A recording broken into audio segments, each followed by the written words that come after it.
जय माता दी भक्तों। माता रानी आप सभी के कष्टों को हरे, आप सभी की तकलीफ़ों को दूर करे और हम सभी पर अपनी कृपा दृष्टि हमेशा बनाए रखें। इसी शुभकामना के साथ आपको आज बताते हैं, आज है नवरात्रि का तीसरा दिन, माँ दुर्गा की तीसरी शक्ति की उपासना का दिन है आज। यानी इस दिन देवी दुर्गा के तीसरे स्वरूप माँ चंद्रघंटा की उपासना की जाती है।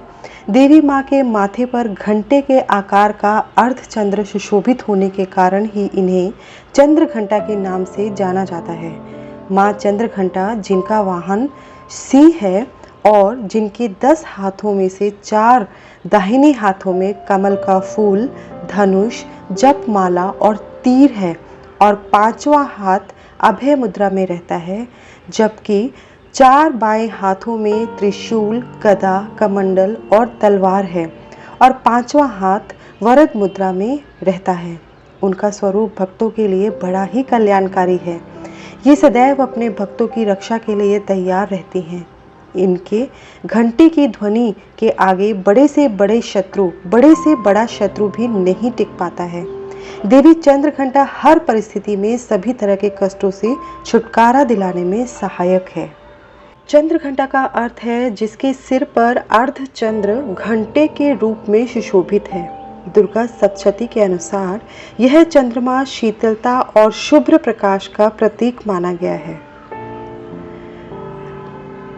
मान्यता है कि माता चंद्रघंटा की पूजा अर्चना करने से ऐश्वर्य और वैभव की प्राप्ति होती है। माँ तंत्र साधना में मणिपुर चक्र को नियंत्रित करती है।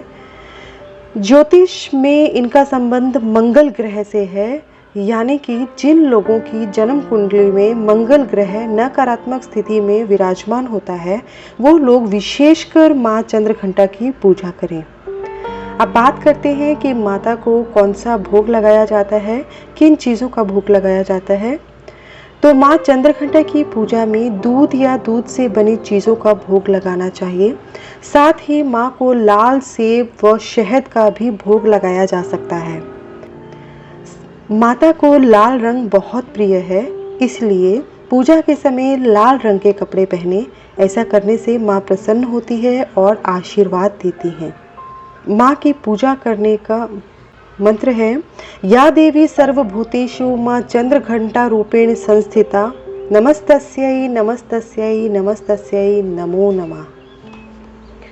माँ चंद्रघंटा का ध्यान हमारे इस लोक और परलोक दोनों के लिए ही कल्याणकारी है। इनके शरीर का रंग सोने के समान बहुत ही चमकीला है। नवरात्रि के तीसरे दिन माँ दुर्गा के चंद्रघंटा स्वरूप की पूजा की जाती है। इन देवी की आराधना से साधक में वीरता और निर्भयता के साथ ही सौम्यता और विनम्रता का विकास होता है। इसलिए हमें चाहिए कि मन, वचन और कर्म के साथ ही काया को विधि विधान के अनुसार परिशुद्ध पवित्र करके चंद्रघंटा के शरणागत होकर उनकी उपासना आराधना करनी चाहिए। इससे सारे कष्टों से मुक्त होकर सहज ही परम पद को प्राप्त कर लेते हैं। यह देवी कल्याणकारी है। आइए सुनते हैं माता चंद्रघंटा की कथा। प्रचलित कथा के मुताबिक माता दुर्गा ने माँ चंद्रघंटा का अवतार तब लिया था जब दैत्यों का आतंक बढ़ने लगा था। उस समय महिषासुर का भयंकर युद्ध देवताओं से चल रहा था। महिषासुर देवराज इंद्र का सिंहासन प्राप्त करना चाहता था। वह स्वर्गलोक पर राज करने की इच्छा पूरी करने के लिए यह युद्ध कर रहा था। जब देवताओं को उसकी इस इच्छा का पता चला तो वह परेशान हो गए और भगवान ब्रह्मा, विष्णु और महेश के सामने पहुंचे। ब्रह्मा, विष्णु और महेश ने देवताओं की बात सुन क्रोध प्रकट किया और क्रोध आने पर उन तीनों के मुख से ऊर्जा निकली। उस ऊर्जा से एक देवी अवतरित हुई। उस देवी को भगवान शंकर ने अपना त्रिशूल, भगवान विष्णु ने अपना चक्र, इंद्र ने अपना घंटा, सूर्य ने अपना तेज और तलवार और सिंह प्रदान किया। इसके बाद माँ चंद्रघंटा ने महिषासुर का वध कर देवताओं की रक्षा की। तो ये है माता चंद्रघंटा के स्वरूप की जानकारी, उनका प्रिय भोग, उनका प्रिय रंग और उनकी कथा। भक्तजनों बोलिए जय माता दी। नमः शिवाय। धन्यवाद।